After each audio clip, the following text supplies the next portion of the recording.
Recording. Brilliant. So keep saying hello wherever you're from. Like, wow, we're all over the place. It's great to have such a range of people here. Hi, Emma. I am doing that work, I promise. Um, and what I want to do through the session is really, I don't know about you, but we're on day 14 of 2025, and it feels like we should have had 2 months that have happened with everything that's going on. So I thought this is an opportunity, perhaps just in the early stages of the year, to take stock, have a look at where we are, what things might be things that we need to think about going into the rest of the year. Um, I've done quite a bit of work recently, and the similar issues keep cropping up, including in the last few weeks, dealing with crisis exercises and the sort of issues that are arising from that. Um, I know I often say that I live in a world of fairies and unicorns where we've all got loads of time to devote to crisis response, crisis preparedness, being more resilient. Um, and I know we haven't, but then it's always the thing that I always say, what would I have wanted to have done in the past when I've been faced with crisis experiences in the past? It's always have done more preparation, even when I've invested a lot of time in preparation. So um, like I say, keep introducing yourselves, because there's, can see a lots of different people joining. Um, so here we go. For those of you who don't know me, I run a crisis communication consultancy now, and I've written a couple of books. Well, I've written three books. The first one was Crisis Communication Strategies, and the more recent one from the tail end of last year, which was on reputation management. And reputation will be something that comes up in the discussion today. Um, I have done lots of different bits and pieces of work, both on operational, kind of crisis and reputational. And I was in police for quite a long time, 20 plus years, 21 years, and was the head of comms in Manchester when the arena happened. And for those of you who've been in the UK, there've been there was a four-part documentary on the 7/7 terrorist bombings from 2005, which is well worth watching because went into a lot of detail, which was really interesting.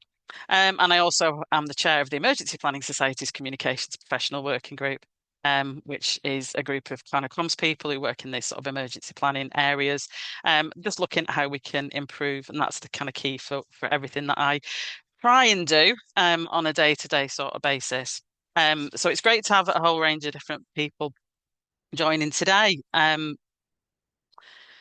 picked on 10 issues for me that keep cropping up, that keep raising their head. And some of these, I'm sure you'll be going, yeah, I know, I see that, I've dealt with that, we have those problems. And some, I don't know, perhaps it's just taking that time to think about where we are with it. So the first for me is trust, and I'm going to go into these in a little bit of detail. Trust. Then we've got the kind of polarization. Often talked about as kind of a political polarization, but I think we can see it more as a societal thing. So we'll look at that. Then truth and where it exists. And I was interested in doing a piece of work at the end of last week, and there was a lady he was a professor, a history professor, who'd done some research. She said it's truth is really only anybody's interpretation of events. So we're going to look into that a little bit because I think that massively impacts on how we deal with crisis management, crisis response, and communication. The global events, as we've seen from the end of last year into this year. Then I'm going to look at the kind of future of communication, and what's changing and how that potentially is going to be a challenge for us. New legislation, because there's a few bits and pieces of legislation that I think certainly for UK-based people are going to be really important. But happy if there's anything from where people are all different places around the world, if there's other pieces of legislation that you're facing or dealing with, please share that with us because I'm sure everybody would be really interested to find out that. Um, Profile of risk, and what does that look like? Then we've got resilience, reputation. Told you it was going to rear its head. And then the last thing that I want to look at will be authenticity, and where that sits. And again, there was some blog posts. There was a post on LinkedIn this morning from Jenny Field, if anybody knows her, who works in the kind of internal and strategic sort of comms. And she was talking about the same things around authenticity and genuine and trust and truth. So this is not just a crisis kind of comms perspective. I think a lot of what we're seeing impacts on what we're doing on a day-to-day basis as well. I'll take questions as we go through if you want to post them in the chat or the Q&A. And if not, I'll give some time at the end and then we can do questions either on this or anything else that has cropped up that you think is useful to kind of talk through. So this is something, again, UK based, but interesting to look at as to what how much trust people have in different professions. So this came out the tail end of 2024, December 2024. And whilst they're seeing the slight increases in different things, nursing still at the top, was at the top last year. We can see at the bottom politicians, journalists, government ministers. And I think this then plays into when we're dealing with disasters or emergencies, how are we going to choose who is going to lead that communication? And also, what's the message that we're going to put out? What is the focus going to be? I think, that we don't live in a kind of bubble. Everything that we do is affected by things outside. So everything things we decide to do today, we may decide differently tomorrow, depending on what's happening in the world around us. So I think we've got to recognise this. Again, government ministers need to recognise that when they're saying things, it's coming from quite a low level of trust. I think it's quite surprising as well that trust in the police is only just ahead of the average kind of person you might meet in the street. So it shows, I think, a lot of work that we have to do in getting people to understand and feel confident and feel that kind of trust in what we're connecting to. So, I mean, how we do it is for me a long slog. It's a bit like how do you build a reputation. For me, it's about you're going to have to take time.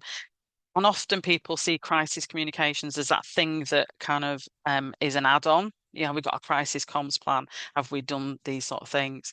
And actually, it's just the other side of the coin, which should be all that kind of proactive PR and communication that builds the trust, where you understand your connections. And I've been lucky to work with a lot of different organisations, including public sector bodies and the military more recently. And one of the things was they're very, very good at understanding who they're speaking to, who are their audiences.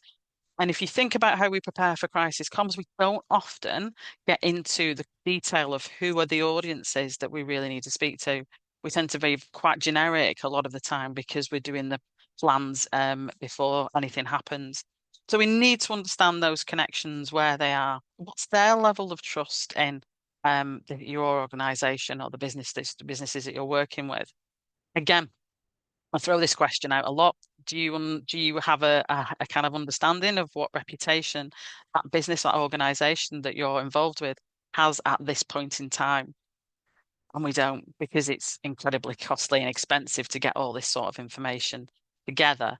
But we need to understand it. So we need to really be able to hone into what are people's views, what are people's levels of confidence. Because the moment that something happens, you want that information to hand. You can then start to get more into the detail of your audiences and how they're feeling towards things. And also it'll help in the long term with recovery. What impact did it have? Did it have any impact? Is it as big an impact as you expected? What do people feel now? And we've got to have a baseline as well to some of this. So we've got to start to really look at it in much more detail. Honesty in word and deed, which I think is incredibly important.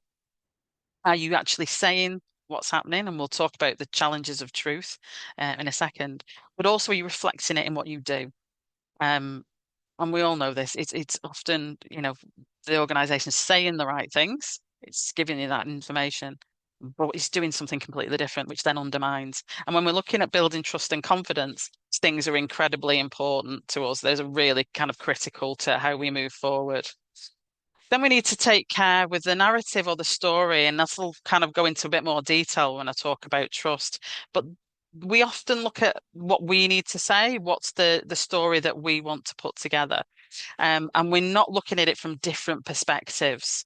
If you think about a book, a storybook that with a novel or something that you've read, it comes from that writer's perspective, and there are very few that then bring lots of different elements into it. And I think that's the challenge that we face. We can often just do it from our perspective. I've done that in the past.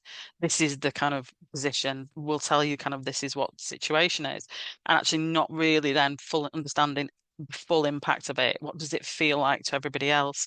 And what are all the different elements that need to come together? And there's interesting bits of research that came out last year around messaging and the fact that people's levels of trust in a message that's the same for every single organization that is involved in that response is much less than if you have your message and that it builds sort of as a picture with all the other messages that might come from people dealing with that situation as well. So we've got to take some care around what we're saying and how we're building that kind of that picture about what's happened. You've got to look at establishing a position, a baseline, as I mentioned, and then this isn't ever going to be a static thing. We're going to have to keep it in check. We're going to have to keep looking at what is it that where are we now? What's impacted on us? How has it changed? So it's quite labor intensive. It can be quite challenging, but I also think this is where we build the day-to-day work, into what we do when we're looking at building resilience and building forward for a crisis. Um, so polarization. I was trying to find ways of talking about polarization, and there is a professor, Luciano Lufarelli, who talks a lot about this. I listened to a really good talk he gave on his work on polarization more generally last year. Um, but this isn't just political. What we're seeing is real fracturing of it's either right or wrong, it's good or bad, it's this or that. There's no kind of grey areas in the middle. And this is having a massive impact, I think, on how we need to start to think about communication, because we're often thinking about how we then want to be on the good side, and then we perhaps challenge the negative side, but it's an area that fuels those conspiracy theories and the negative kind of views. And I'm not getting political, but we can expect more of this with some of the announcements around the Trump presidency, around the social media networks. We can see we're going to get more of this. So if you're thinking about dealing with an issue or dealing with a situation and trying to get some kind of cut through so that people understand what you're talking about, this is going to be really challenging in a world that is incredibly and increasingly polarized. Um, so creating unity can't be a false thing. Um, Often in the aftermath of emergencies, you see we all come together and we'll all be kind of trying to be that one voice sort of against the negative situation that's emerged. But what we need to think about is it's beyond that. It's got to be involving people. It's got to have them at the root of it. They've got to drive it almost. We can't say let's get a kind of a positive message together if that's not where people are. So I think we've got to understand what are the societal views? What are these extreme positions? What do they look like? And what does that mean for the messages that we say? Um, Also, you've got the heroes and villains, and you can very quickly move from being in one camp to the other.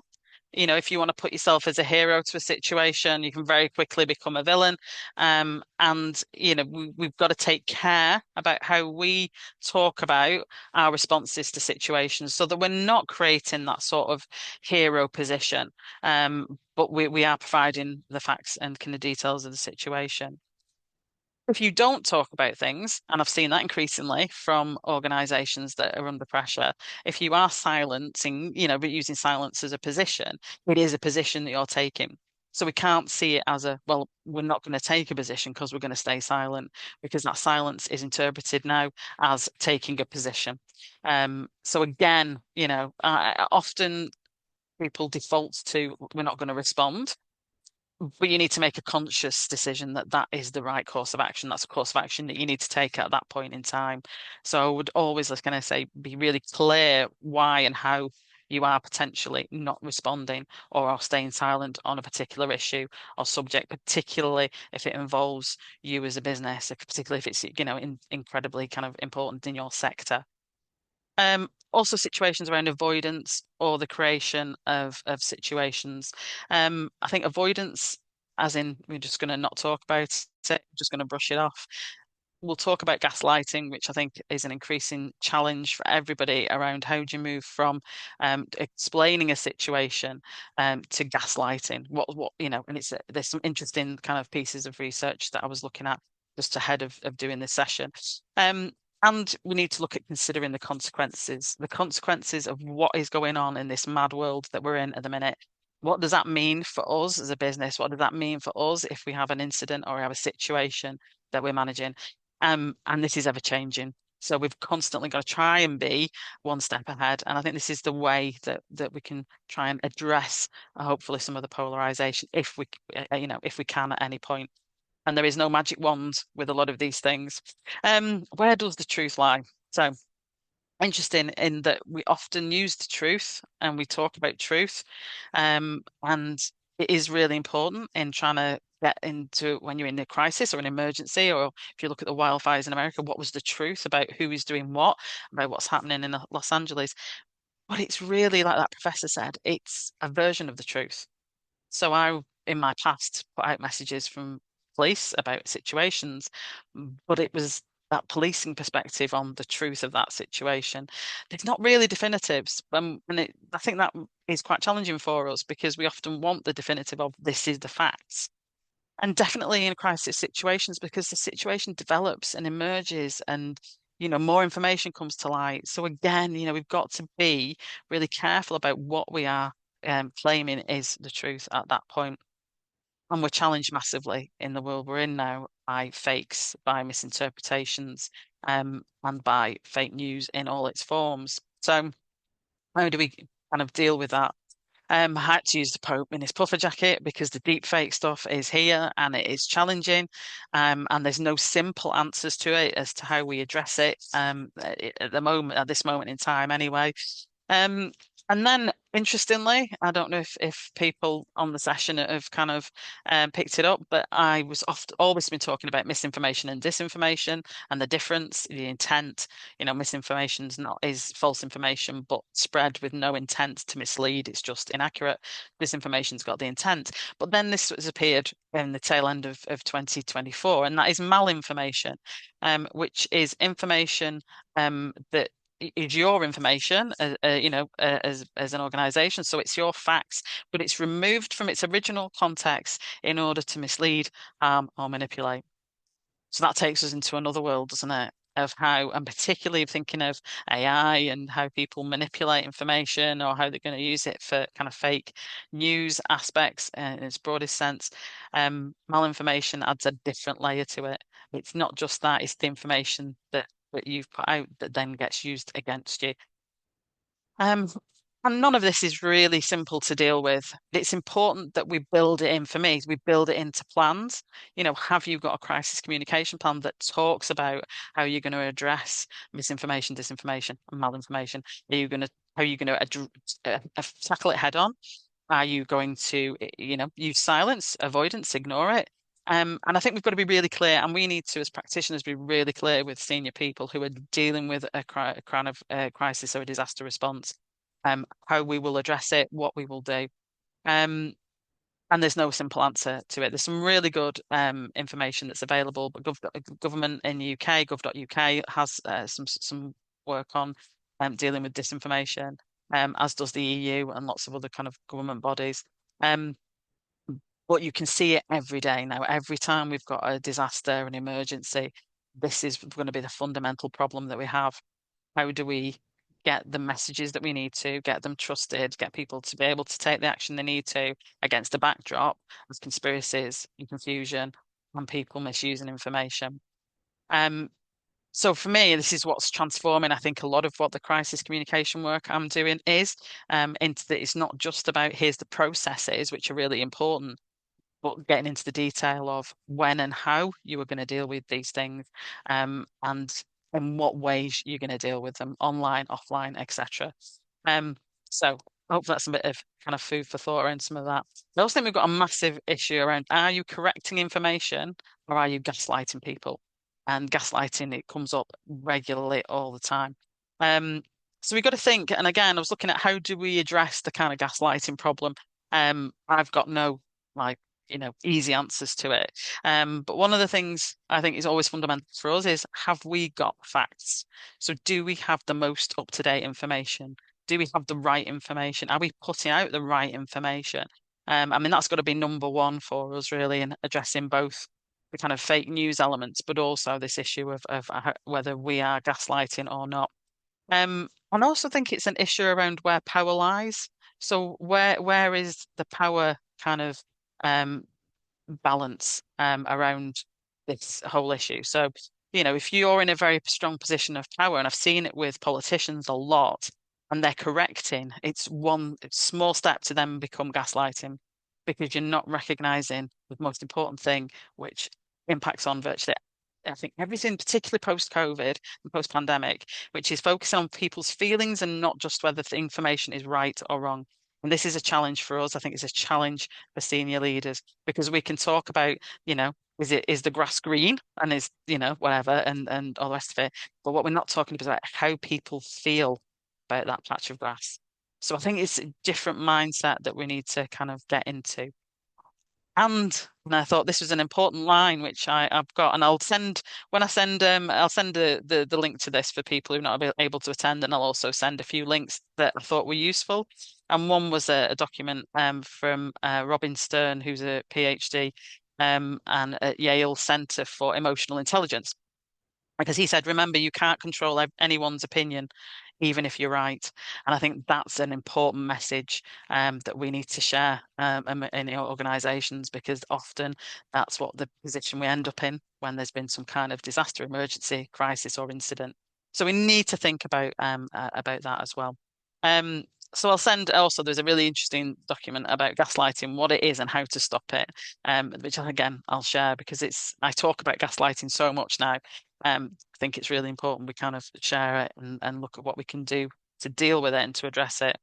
And one of the things that the document kind of had a number of phrases that you could use, which included, I realize you disagree with me, and this is how I see it. And it's that bit of, where does the truth lie? Where is the facts? Remembering. And I think that was the key bit for me with the gaslighting is the feelings. It's how this is how people feel. And you have to recognize that and validate it, and you can't kind of brush it aside.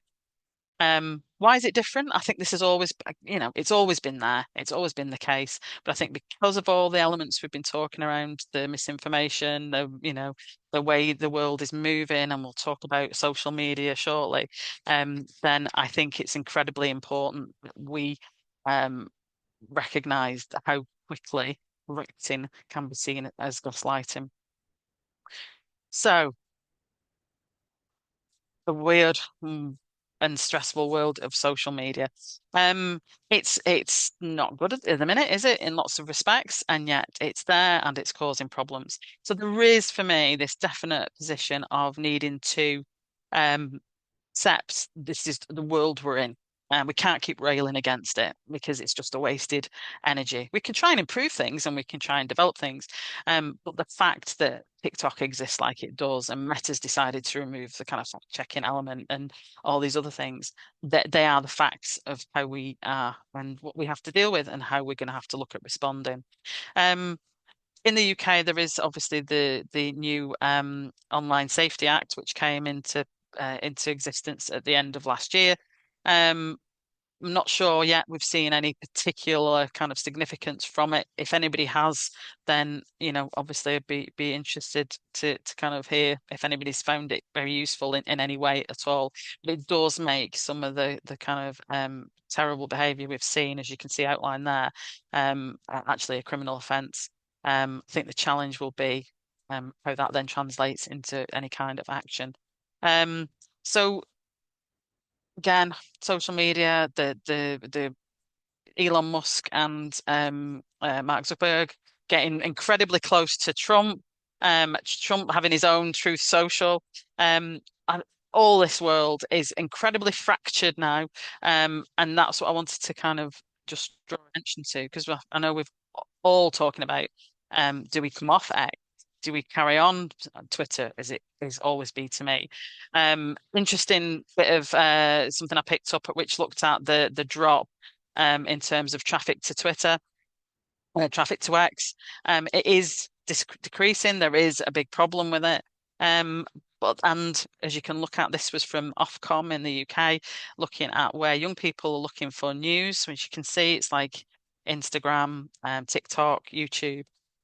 Big challenge there is that those are all very visual.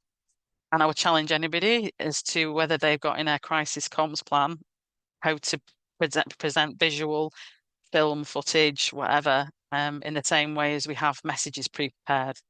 Because you can't pre-prepare video in the same way, and yet that's going to be what people want. So how quickly have we got in our plans to be able to put video footage, show what we're dealing, show how we're addressing the situation. Messages are fine, but again, I often will challenge. Think of any big event, big disaster, big crisis, and you'll very rarely remember the wording that people use and what people actually say in terms of statements, but you'll always remember the footage. You'll always remember seeing things like the Baltimore Bridge collapse. Those kind of images stick with us a lot longer than words do. So we've got to start factoring that in as well. But the move, kind of fluctuations in social media, I think again is causing us some challenges in terms of crisis communication. Because do we then how do we share that emergency message? Used to be Twitter and Facebook, but now you've got so fractured. Where do we go? How do we put it out?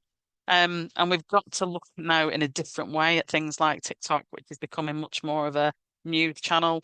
I spent a lot of time with virtually every disaster I think that's happened over the last sort of 4 or 5 months. I would say it's one of the first places I go to look at what are people live streaming, if anything, and what does that look like. You've also got the challenges potentially of how that looked in terms of if it does get banned, as has been kind of meted in a number of places, and I know that's been the subject of a lot of online discussion as well. So all this is going to put big changes, I think, into what we do and how we do it. And when we're talking about crisis response, crisis planning, having an ability to, how you're going to tackle fake news, I think we've also got to have social media in some granular detail in our crisis response plans. What channels, what social media channels, how are we going to do them? How are we going to monitor them? How are we going to address it when people want to get support and information because they're in the middle of something, and they'll ask us on social because that's the way people often will be asking these sorts of things. I think it's interesting also when we're not really talked about the media, but mainstream media, particularly TV media, still quite high up there. Again, that's an important element for us. I think we're less. Um, Felt like we had to put early warning systems in, and Shell and I were part of a team that wrote a paper last year on for the Oxford Research Encyclopedia of Natural Hazard Science, and I had to make a note of that on media and early warning systems. And I think we've seen continually, partly I think linked to some of the problems with technology becoming our default position, challenges with early warning systems not getting the message to to people in the right way. We've seen it just this last week with the wildfires in Los Angeles, how the early warning systems were sent to the wrong people. They went everywhere when they should have gone to targeted locations. Um, Again, this has a massive impact on trust. Are you going to trust that message if it comes and it's not right, or if it comes and it's not for you, but you get caught up in it because the where it's been sent too wide, like what's happened in LA. So we've got to look at a number of things, including the kind of practicalities of how it functions, particularly if we're in a world where the technology has gone. We've got no connections for whatever reason. How are we then, getting those early warning messages out that something's happened? The one in New York was where they sent a message after the event. The message was late, so it arrived after the actual that earthquake had happened. Um, so I'll send a link to that paper because I think it was one of the things we wrestled with, again, as well as not just with the practicalities, but also the levels of trust. So what does that message say when that early warning message comes out? And who is it coming from? And what level of trust is there in that person that it's coming from? So conscious of time, and I'll make sure I try and leave a good time because I can see a couple of questions as well. Um, Global events, I think, doesn't really need to go into it in a huge amount of detail. We've all seen there's a lot of conflict. I was reading today how the head of NATO was saying we're not at peace, but we're also not at war. So we're in this sort of middle ground. And I think people are really feeling it. We've certainly been feeling it in terms of the conflicts and the impact that that's had, and seeing, lots of research around how many people are turning off news because they don't want to see the images and don't want to be confronted with some of the challenges of what's happening. There's also an increasing kind of cyber threat. Again, it's one of the things that I'm massively concerned about, and I've taken some steps for my own business and safety. But I think there's still a lot more we need to do. Um, Interestingly, listening to a roundup of last year from a cyber expert, and also looking at this year, um, and the cyber threats are changing as well. So as well as a lot of other things we've got to wrestle with, the chances of how we might get get caught in a ransomware attack or a cyber attack is actually changing, and some of the advice that IT experts would be putting out are now changing. So we've got to look at that, and we've got to look at how we deal with it. And we've also got to make sure that the impact that could potentially happen to utilities is managed. Excuse me, I'm going to have a little drink. Because we've had problems with gas pipelines around the world and lots of other aspects like that as well. So, the reliance on utilities. I think it was quite telling that only recently, at the tail end of last year, in the UK, they actually put data centers as critical infrastructure, critical utilities. And we saw with CrowdStrike the kind of impact that these things can have. And we've got massive financial challenges. And again, the reason I kind of highlight that market fluctuations and the challenges that that brings is that when people are struggling to pay the bills or afford to live, then the last thing that they're going to be particularly focused on is your issue, your crisis, unless they're caught up in the middle of it. And also they're kind of wrestling with lots of other things that take their time and take their kind of focus. It's the same when we're looking at building confidence and trust and also building a reputation. It's quite hard when you're set against the challenges that people are facing. I'm not really going to go into the political unrest element, but there is lots of it, lots of changes. There was so last year, I think, was a year of the most elections that we'd had around the world. And I think this year we're kind of feeling the effect of that as well. And all this impacts on people, impacts on how they feel and how they deal with problem situations. Excuse me. So, the future of comms and PR. I did actually try and use AI to come up with give me an image for PR and artificial intelligence in the future, and I got all kinds of random things. Anyway, we've got to look at how we have a strategic position. So are we keeping on top of all these challenges for businesses and organizations? And are we able to push for and then maintain that strategic role, both in reputation and how organizations build a reputation, but also then in crisis management as well? Um, I think one of the most critical things, because of the financial situation around the world, is also demonstrating value. And we can only do that if we do evaluation. I get quite frustrated that when we talk about crisis response, crisis communications responses, we focus very heavily on debriefing situations, what worked, what didn't work, what would we do differently. We spend less time or even no time actually evaluating, did our message have the intended outcomes that we wanted it to? So we've got a lot of work, I think, that needs to be done in the crisis comms response area to actually really get to demonstrate that value in a really kind of easy to grasp way that's really clear, because we've just never had to do it. And hopefully it's just been, well, people did what we said or they didn't. But we need to look at that, I think, in a lot more detail. The fracturing of the channels, which we've just briefly talked about, I think is going to be an increasing challenge for us. And particularly when you're in that, how do you get messages out really quickly, where you're in a disaster situation, or even if you're in a crisis response, how do you get that information out? How do you share it? How are we going to, what channels are we absolutely, going to use? The lack of trust is going to be an issue for us because we're part of the thing that people don't trust, like it or not. If you say you're a comms person, if you say you're a PR person, the levels of trust have been low for a long time. So when we're talking about this whole world of dealing with problematic situations, we've got to build trust in us as a profession and what we do and how we do it, and the ethical and integrity and the kind of response that we make to things and how we respond to situations. And then I've put AI in content. Um, trying just to keep up to date with it, and I'm sure everybody's the same as me, trying to keep up to date with what AI can do and how it develops and how it adapts and what it can bring to us and how we need to change our skill set to get the most from it, I think is going to be a challenge for us in the future, something that we need to be on top of. Um, I am desperately trying to learn how to prompt better into AI because that's such a skill, I think, to actually get the best from the systems. But even last week, I was doing a crisis exercise and I needed a text to speech because I needed somebody to deliver a phone call. Found an AI tool, did it straight away, and it was good. And nobody realized it wasn't an actual person that had delivered that message. So there's some big opportunities around some of this, but also it's really about understanding, are we skilled enough to be able to get the most from it in whatever role we do, particularly if we're in sort of crisis response. So, new legislation. As I said, this is very focused on the UK. So, if you are in other parts of the world and have got different examples, please put them in the chat and let us know.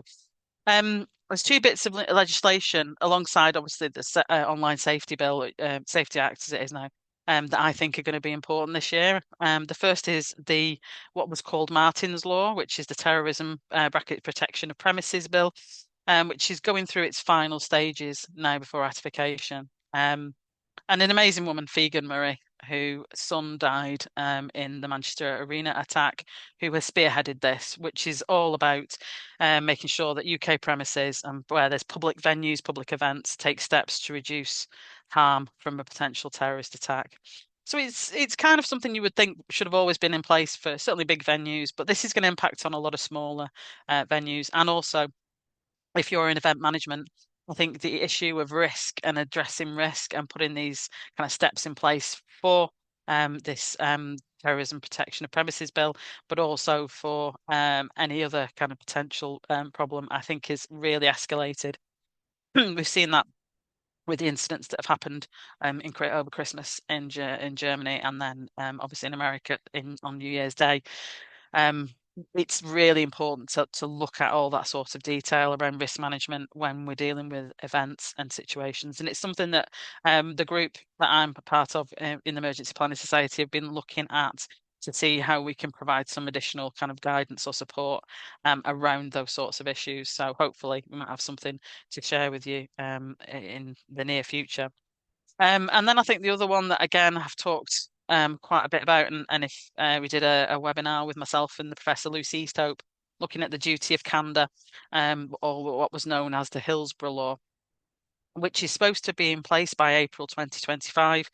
And for those that don't know, it's a piece of legislation that the government have committed to introduce that will require public bodies, public authorities, corporations, and public servants to act in the public interest with openness and transparency, requiring this kind of duty of candour, which will cover if dealing with investigations, inquiries, and inquests.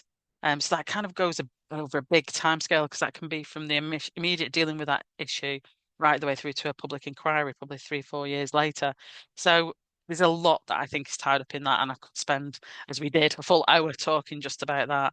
I think the key for me is to recognise it, even if you're not one of the organisations that's caught up in, and will be subject to it when it becomes law.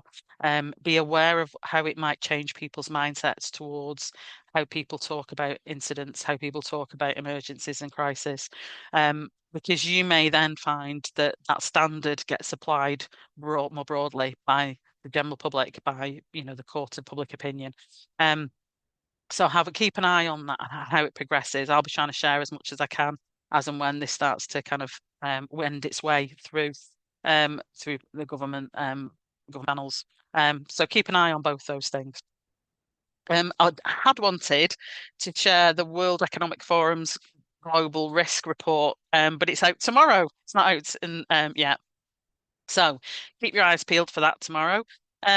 Interesting, and this was from last year's, which came out, say January 2024. A lot of uncertainty, a lot of stormy outlook, and you can see how people are seeing this globally, not just wherever you are in the world. This is a kind of a global picture, which is always useful.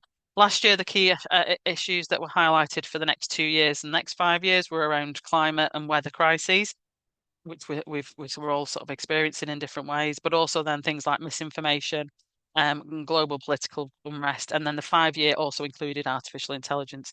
I am sure we're going to see similar probably appear tomorrow, when that report comes out. But as I say, it's worth looking at that because again, it's like, are we prepared for these weather events, for our business, our organization? Do we know how we're going to deal with it? The same with the misinformation and the polarization and the unrest.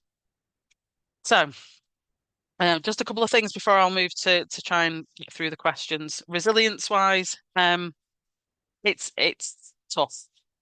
It's tough out there for people. Generally, it's tough out there for communicators.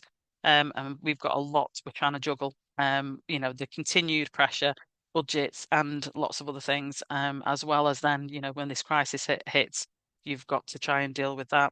We have our own personal challenges again, which can deplete our resilience. Um, I've mentioned the negative media, which I know a lot of people are turning away from for this very reason, that it kind of depletes their energies. And we're all at risk of potential kind of burnout from situations, particularly when we're dealing with these multiple problems. I think they call it obviously polycrisis and permacrisis. We can take a lot of pressure on that. So the important thing for me is always to build this into your plans, build it into your crisis response, make sure that you've got everything in place that you can provide support to the organisation, that that's all in place and we can communicate about it, but also that as communicators, we're getting support ourselves for dealing with what the impact of things that we have to deal with. And then on an individual basis, and I found this incredibly useful for me personally, and that is identifying your own kind of triggers. What is it, when you're getting to that point of my resilience is really low? And also, you'll hopefully get to know what are the things that help you to kind of regain some kind of some resilience back, take a little bit of time off, go for a walk, turn off the television. And I have to do that sometimes, even though I spend all my time watching the news and listening to press conferences at the minute about the wildfires in America. We still need to make sure that um, we've not missed, we're not neglecting ourselves, we're not neglecting our own resilience. And then finally, and I don't know, this is because I spent a lot of last year writing a book and thinking about reputation. Um, Still, I dislike the word quite a lot. I think it's got a bad reputation itself. But I also think it's incredibly important to recognize it in that sort of trust and confidence element that we talked about right at the start of the session. Because it's about not just what we say, but it's about what we do.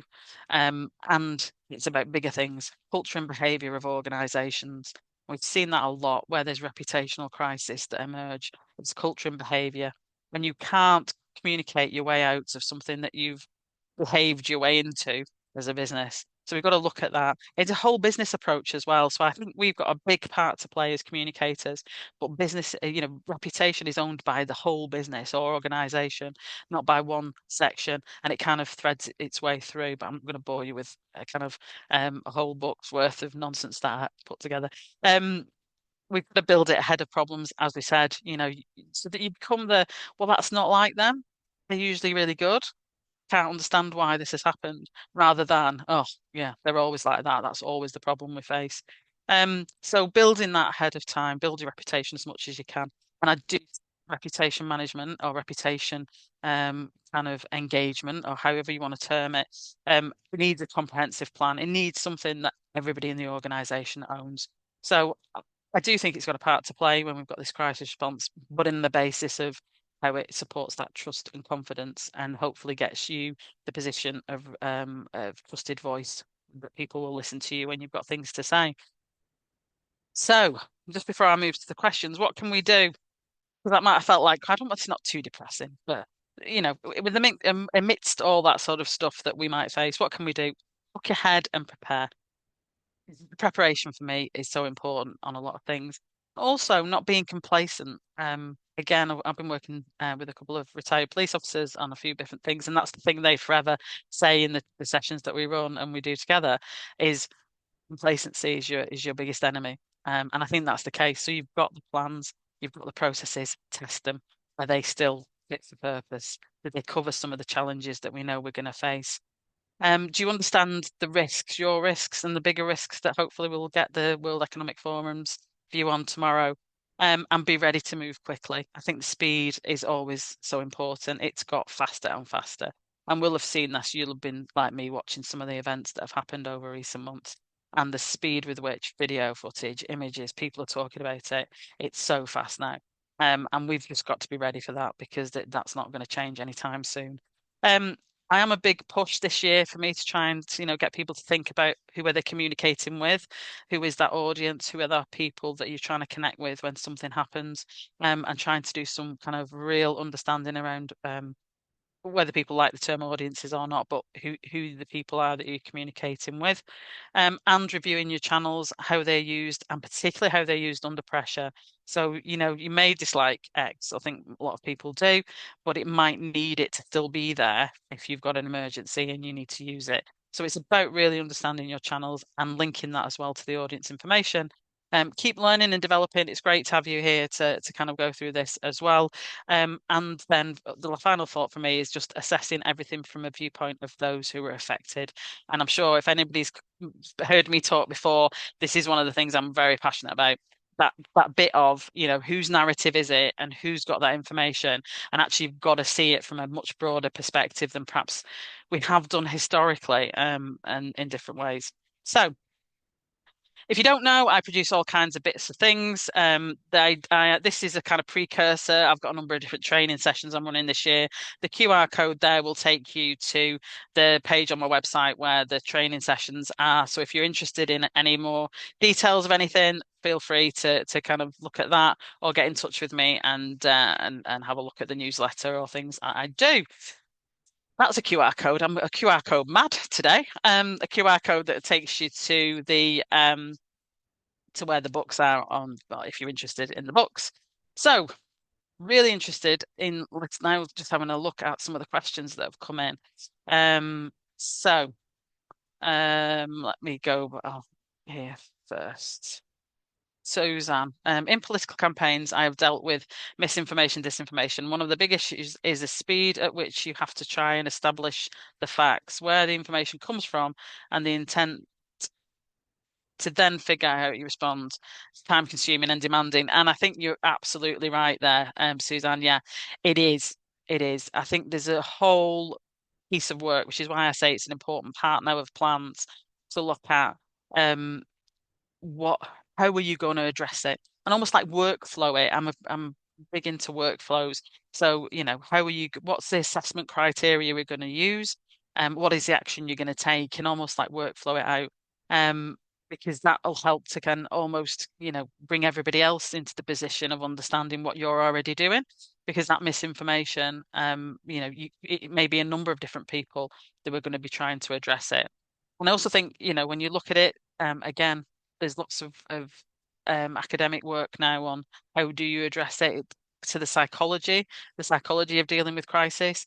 What are people feeling? How do you know what people are thinking about things? So have a think around, sort of where that factors in as well. Can we get any more information? I'll try and root out if there's anything around that kind of psychologist piece, which I can send on as well. But I think it comes back to really understanding the criteria for you and what matters. And it goes a little bit back to the audiences as well. Who's been caught up in this, and are they really important to you or are they not? And knowing the detail and a little bit more. So I've got another question. Should organisations consider neurodiversity when crafting messages? We're getting to that in parts of the NHS. A really good point. Yes. Yeah, we've got to be thinking much more broadly about how we deal with messaging as a shorthand for any kind of communication, really. I think there's a big challenge for the emergency planning world as well, because people's behaviour can be different if they are neurodiverse. So we've got to factor that in to what's the message on that early warning system. So I think moving away from broadcasting the same message for everybody and being a bit more kind of careful about the audience element again, I think is incredibly important. It's good to hear that the NHS is getting to it at that. I think there's a lot of more we can do around it. I did an interview with a fire chief, an ex-fire chief from Canada, who had was neurodiverse and had been introducing elements there. And she did one of my 10-minute kind of interviews, and it was really interesting to hear her talking about, the importance of the messaging in the broadest sense and visuals and how you bring all that together. So I think, yeah, absolutely. That's for me is all part of that change to here's a message that we've crafted and more around kind of the broader pieces of communication more broadly. Um, so Chris, I wonder if an organization that has a greater public trust would add greater public trust to a statement they amplify or share from a lead agency that does not have the same level of trust. Yeah, that's really interesting. I think it'd be an interesting one to test if you're an academic. So, um, you was mentioned fire and rescue having a high level of trust, and they do generally. I used to say this all the time when I worked in the police that fire always do have a high level of trust in policing, um, and I think what you find for me, I think in that whole kind of emergency response element is that it's almost like um you've got to bring it all together as a whole. That's why the resilience forums, and I think Rosie was here who deals with resilience forums. That's where I think they come into their own, is that they bring all these elements together so that you can build trust through that kind of coordinated approach. Now, interestingly, if anybody watched some of the press conferences in America recently, I think there's a lot to be said about how quickly they can respond with a press conference in the aftermath of a disaster. But then some of them, because they have everybody there trying to speak, can become quite chaotic. So I think that bit for me around multi-agency and how it supports all the different organisations support each other, I think can definitely help with the public trust issue. In the same way that when you look at the politicians' piece, people still do have more of a connection with their local councillors than they would perhaps with MPs or with government ministers, etc.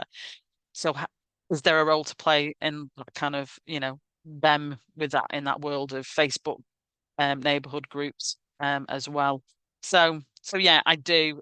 I wonder the same whether you could definitively prove it, but I'm sure that if agencies are putting their names to things and or adding an element to it, perhaps that might then help bring that together.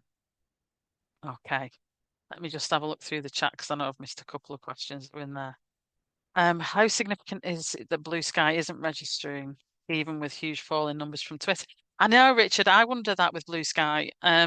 Yeah, it is there. And there were some figures I looked at before Christmas where Threads is quite high, but and Blue Sky is kind of. I just think there's nothing that's really taken us all kind of from X to this other kind of forum. Um, but I think it is causing us massive issues as to if you've got an emergency message or something you need to put out to everybody around a crisis, how are you going to do it? And how, and it's not as easy as it used to be some years ago. So, yeah, I think watch this space with some of the social media stuff. I think it's a massive changeable situation. Um, empathy. Danielle, yeah, empathy is absolutely critical in communication. Particularly, it's communicate. I think empathy is important all the time, and this element of authenticity and being genuine. But I think it's also really important when there's when we're dealing with situations where there's people are massively impacted by something that's happened. And that can be a decision that an organization's making around something. And I'm thinking ahead now for, potential for cuts in services because of financial situations. We've got to sort of really understand the impact it has. And I think that this firmly for me goes back to that gaslighting challenge as well, because it's people's feelings and how they're feeling about something. And we're not very good really about honing in on that. Um, I've probably a few of you might have heard me talk before about sometimes using artificial intelligence, using ChatGPT or something similar to put a scenario in and then testing what it comes out with against what an organization produces. And often the AI can be better because it's not had the emotion taken out of it. Now, when we write things for an emergency situation, we're probably going to have lawyers have to look at it, and it might have to go through two, three, four layers of different people who look at that statement. which can strip out some of that emotion and that empathy and that feeling. So I think we need to build that back in, and challenge as well, challenge senior people in organisations, um, because I don't think they've necessarily got it. I think it's really difficult as well for senior leaders, if I'm going to be really generous to them, because they have got to show empathy, be human, be dealing with the situation that's happened, but they've also got to be really genuine and they're really authentic about it. And I don't think that's something they've necessarily been brought up to do, been trained, and moved through organizations to be able to do. This is a different world, isn't it? This is where we're trying to kind of get everything kind of together. Um, Yeah, issues. I'm picking. Feel free again to post any questions. I'm just scrolling through the chat at the second. The Resilience Forums doesn't know what the LRF is made of. I think that's an important point as well, Laurel. I think Resilience Forums are really good in terms of how they bring everybody together. But do we need to do more? Pose this question back to help people understand how we respond to emergencies. And it's interesting to look at with things that have come out with floods and then with other disasters and confusion around what message it is. And I have a real dislike of the fact we have lots of different rating systems for whether it's a flood or whether it's a weather event or whether it's a heat wave or whatever it is. But do we really need to spend a bit more time so that people understand how that process works? Probably in the same way that we need to get more better at resilience. And I know Shell's here from Norway, and I know no Norwegian, Scandinavian countries often are very much better at putting information out about how people can protect themselves and be ready for, be able to face crises and situations that emerge. And a few similar kind of leaflets and things that were sent out. We're a bit reticent in the UK, don't seem to be able to kind of do it in the same way. So I don't think that necessarily helps people understand how that all works together. But if we're building confidence, then for me, that's probably where we should be. We should be trying to build that together. Um, okay. Hi, Rosie. I can see that you are there. Thanks, Angie. It's lovely to have you here. So, a couple of minutes left. So, just want to thank you for joining me on the session. If there's any final questions around this, feel free to kind of pop them in, and I will try and answer them just before we finish. Thanks, Shell. Lovely to have you here as always. I'll hopefully get my way back over to Norway soon. Um, Oh, hi, Lucy. I didn't know you were here as well. I mentioned you in dispatches. Hi, Robert. So, what information analysis processes do you establish to objectively assess and determine final messages from information coming from the operational? Oh my gosh, this is a good question. From the operational teams, I don't think we need another hour. Media monitors, legal team, yeah, the over and above the crisis response management team. That's a really interesting situation of how you gather and utilize all the information. I have to say, I tend to fall back into a very policing way of doing it. And I've noticed that when I've been working with these retired officers recently, where you look at big picture, then we kind of hone it down, and then you do the kind of closed questions to kind of really understand things. And I think there's no simple way. I'm sure, and I keep my eye out for artificial intelligence based support that will do some of this. For me, how I respond to it is very much on a kind of from my background basis, gathering all the elements of the different aspects, and also trying to be aware of what I don't know, and where are the gaps in that information that you want to get to help you to provide information that you can then feed back into the crisis team.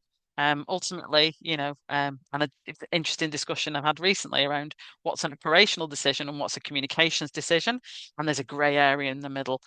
So I think I'm very quickly trying to just give you as best I can on that, Robert. But I think that's the issue for me is bring all those elements together as much as you can, and then if you know your objective, you know what you're trying to achieve, if you understand your audiences, if you've thought through the channels, then you're in a better position to be able to move forward. So take it offline with me if you want, because that is a massive question that I've just tried to answer really, really quickly in the end. So thanks for all the kind of positive feedback. I hope you found it useful. Um, feel free to drop me a message, keep in touch, or if you've got any other elements that you don't think I've covered that you think are really relevant, then let me know or share on social so that if people are there, they can join it as well. Um, yeah, and have a it's Tuesday, isn't it today? Have a good rest of the week. And thanks as ever for joining me today.